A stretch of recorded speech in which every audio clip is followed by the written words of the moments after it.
حیات النبی صلی اللہ علیہ وسلم اور علم غیب کے متعلق حضرت امام اعظم ابو حنیفہ رضی اللہ تعالی عنہ کا عقیدہ کیا تھا، حوالے بھی عنایت فرمائیں۔ دیکھیے، صرف اس میں امام ابو حنیفہ نہیں، یہ دیکھا جائے کہ تو امام ابو حنیفہ کا میں آپ کو واقعہ بتا دوں تو آپ کہیں گے ٹھیک ہے، جو حنفی ہیں وہ مان لیں، اس کی بنیادی کیوں نہیں بتائی جائے آپ کو کہ حیات النبی کا مسئلہ ہے کیا، بنیاد بتائی جائے نا آپ کو۔ امام اعظم جو ہے یہ مسائل عقائد والے ہیں، اس میں تقلید بھی نہیں ہوتی، یہ بھی کہ امام ہم اللہ تعالیٰ ایک ہے اس لیے ہم امام اعظم کی تقلید کرتے ہیں کہ وہ اللہ کو ایک مانتے تھے، تو عقیدے کے مسئلے میں تقلید نہیں ہوتی، یہ آپ کے ذہن میں رہے۔ بنیاد دیکھیں کہ کوئی شخص امام اعظم کی میں بات پیش کروں کہ ان کا قصیدہ نعمانیہ وہ پورا پڑھ لیجئے، یہ سارے مسائل اس میں موجود ہیں، علم غیب بھی مان جائیں گے، حیات النبی بھی مان جائیں، جو قصیدے نعمانیہ کے نام سے امام اعظم ابو حنیفہ کا قصیدہ ہے، یہ ساری چیزیں اس میں موجود ہیں۔ اصل مسئلہ آئیے، حیات النبی کیا ہے، بہت غور سے سنیے۔ ولا تقولوا لمن يقتل في سبيل الله اموات بل احياء ولكن لا تشعرون، کہ جو لوگ اللہ تبارک و تعالیٰ کے راستے میں قتل ہوئے انہیں مردہ مت کہنا،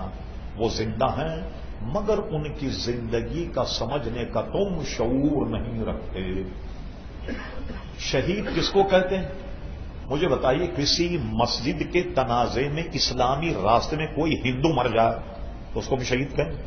کوئی سکھ مر جائے اس کو شہید کہیں، کوئی یہودی مر جائے اس کو شہید کہیں۔ جیسے 100 سال پہلے تقریباً شکاگو میں مزدوروں پر آرمی نے گولی چلائی تھی، اس کو یکم مئی مناتے ہیں، دیکھا ہوگا آپ نے، سوشلسٹ کمیونسٹ جو سرخ ہے وہ یکم مئی مناتے ہیں، پوری دنیا میں مزدوروں کا دن منایا جاتا ہے، یکم مئی کو چھٹی ہوتی ہے۔ بعض احمق دیکھا، بڑے بڑے ذمہ داروں کے میں نے بیان دے کہ بھائی وہ یکم مئی کو جو شہید ہوئے نا ان کی یاد منایا جائے، اور عیسائی یہودی بھی شہید ہونے لگ گئے کیا؟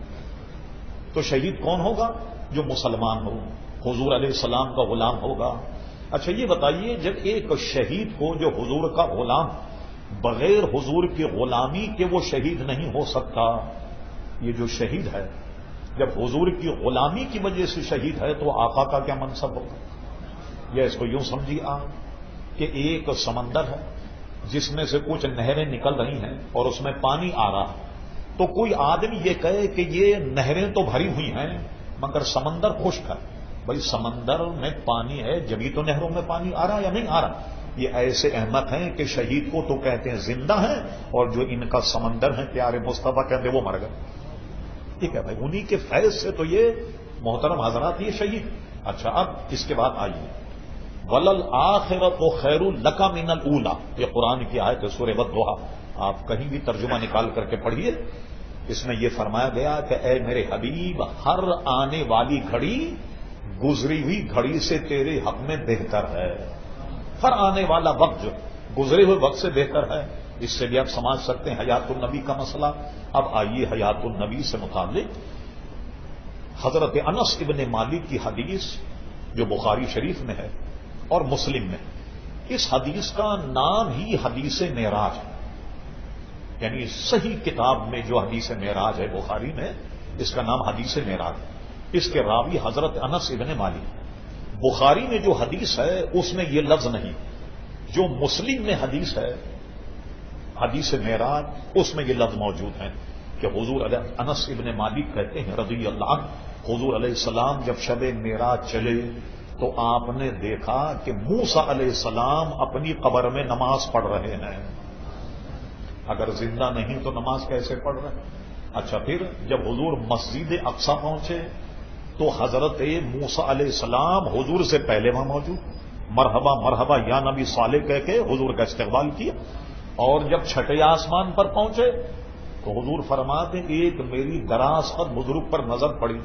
میں نے پوچھا جبریل یہ کون شخص؟ کہا آگے بڑھیے ان کو سلام کیجیے، حضرت موسیٰ علیہ الصلوۃ والسلام۔ تو لیجیے صاحب، تو حیات النبی کا مسئلہ تو بخاری اور مسلم سے بھی پتہ لگ گیا۔ اب آئیے کہ کیا صحابہ کرام کا بھی یہ ایمان تھا، عقیدہ تھا حضور حیات النبی ہے؟ اور یہ امام رازی رحمۃ اللہ علیہ تفسیر کبیر 16واں پارہ حضرت ابوبکر صدیق کا واقعہ موجود ہے، ہم نے دارالامجدیہ میں اس جلد پر نشان بھی لگا کر رکھا ہے تاکہ تلاش کرنے میں آسانی ہو جائے، تفسیر کبیر 16واں پارہ۔ حضرت ابو بکر صدیق نے اپنے وصال سے قبل فرمایا کہ میرا جب وصال ہو تو جنازہ تیار کر کے حضور علیہ السلام کے مواضع اقدس کے دروازے پر رکھ دے اور کہنا یا رسول اللہ صلی اللہ علیہ وسلم ابو بکر دروازے پر حاضر ہے اور ان کی خواہش، ان کی تمنا، ان کی آرزو یہ ہے کہ یہ آپ کے قرب میں دفن ہونا چاہتے ہیں۔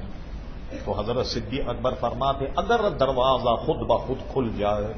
حضور اجازت دے دیں تب تو مجھے وہاں دفن کرنا،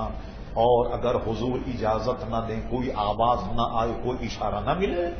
بغیر کسی حیل و حجت کے لے جانا اور جنت البقیع میں مجھے دفن کر دینا۔ ٹھیک، اب سنیے امام راضی فرماتے کہ جب صدیق اکبر کا وصال ہوا اور ان کے غسل اور تکفین کے بعد جب جنازہ حجرے کے دروازے کے باہر رکھا گیا اور ایک عام آدمی انتقال کر جائے، 200-400 تو ویسے جماعت جنازہ والے ہو، بھائی کسی شیخ اور بزرگ کا انتقال ہو جائے 2-4 ہزار آدمی ہوتے۔ جب صدیق اکبر جو حضور کے پہلے خلیفہ ہیں، کتنے بڑے آدمی، جب ان کا وصال ہوا ہوگا تو کیا 1 درجن آدمی ہوں، کیا 2-3 درجن آدمی ہوں گے، کئی ہزار لوگوں کا مجمع ہوگا۔ چنانچہ ان کی وصیت کے مطابق حضور کے دروازے پر جنازہ رکھا گیا اور کسی نے کہا یا رسول اللہ ابو بکر دروازے پر حاضر۔ ان کی خواہش، ان کی تمنا یہ ہے کہ یہ بعد وصال آپ کے قرب و جوار میں دفن ہونے کے متمنی، تو دروازہ خود بخود کھل گیا اور مزار سے آواز آئی کہ لے آؤ اپنے حبیب کو تو خود اپنے حبیب کا انتظار، ہم تو خود ان کے منتظر، ہم تو خود ان کے مشتاق، لے آؤ ابو بکر صدیق۔ جب دروازہ کھلا، حضور کے مزار سے آواز آئی، تب جا کر کے حضور علیہ السلام کے قرب و جوار میں حضرت صدیق اکبر کو دفن کیا گیا۔ اب بتائیے پہلے خلیفہ حضرت ابو بکر صدیق کا اگر یہ عقیدہ نہ ہوتا کہ حضور حیات النبی ہیں، یہ وصیت کرتے، اور صحابہ کا یہ عقیدہ نہ ہوتا کہ حضور حیات النبی ہیں، کیا اس وصیت پر عمل کرتے؟ اس سے معلوم ہوا کہ صحابہ کرام علیہم رضوان اور خود صدیق اکبر کا،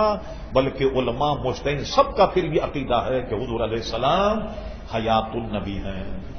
ٹھیک ہے نا، کیونکہ اس میں بہت بڑی گنجائش ہے، تو میں اسی پر اکتفا کرتا ہوں، اور اس پر اگر آپ پڑھنا چاہیں تو اعلیٰ حضرت فاضل بریلوی کا بھی حیات الانبیاء پر رسالہ، علامہ کاظمی صاحب رحمت اللہ تعالی علیہ کے بھی 2 حصے حیات النبی پر ہیں جو بڑے آسان انداز میں اس مسئلے کو انہوں نے بیان فرمایا۔